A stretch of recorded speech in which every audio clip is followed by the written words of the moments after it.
Ato eleva conhecimento com a relação saudável na saúde reprodutiva, o Moro Child Youth Center CCIC facilita a formação da juventude na Hatnulo.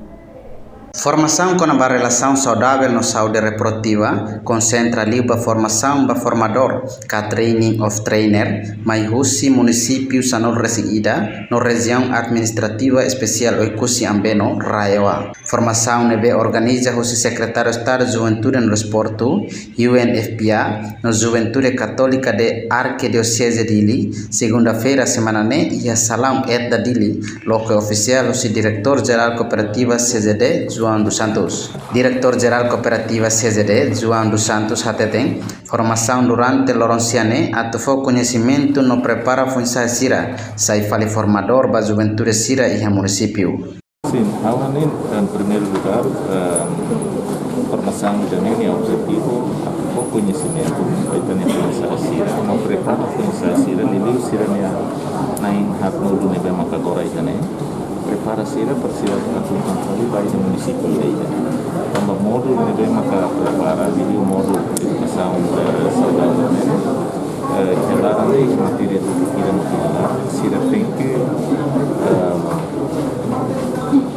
entender de dia, conhecimento baik dan para tambah Sira aquilo paling Sira sai formador da município Leida.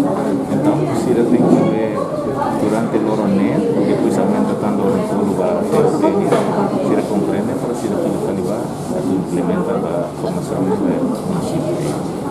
E a Sorenser, presidente da comissão organizadora CCIS, Zito Isidoro Freitas Hatutang, a nessa organização da juventude, agradece no aprecia CZD no UNFPA, nebe confiar ba CCIS, onde organiza a formação ba formador. Liu si Bibandane nessa organização juventude do parceiro CZD, agradece deves ba CZD, nebe for confiança ba CCIS, onde organiza formação irane. Sekarang apreciamos ba UNPA, nebe hamutu ko CZD, onde esforço, bele hawa consultação o entidade hotu, Liu saudi no mos igreja, onde bele elabora manual relação saudável. Na hoje, kita habu abertura, onde bele fo formação DOT ba jovem Sira Husi município Sanulu Ida no organização 5. Toda informação município Manatutula participa formação né, entretanto bas sucesso formação né, CZD apoio $100 americano, Rio Sanolo Resinvalu, Atustolo Tolunolo Resinvalu. Reportagem Juliana Ranahi, Antoninos Malay, Televisão Timor Post.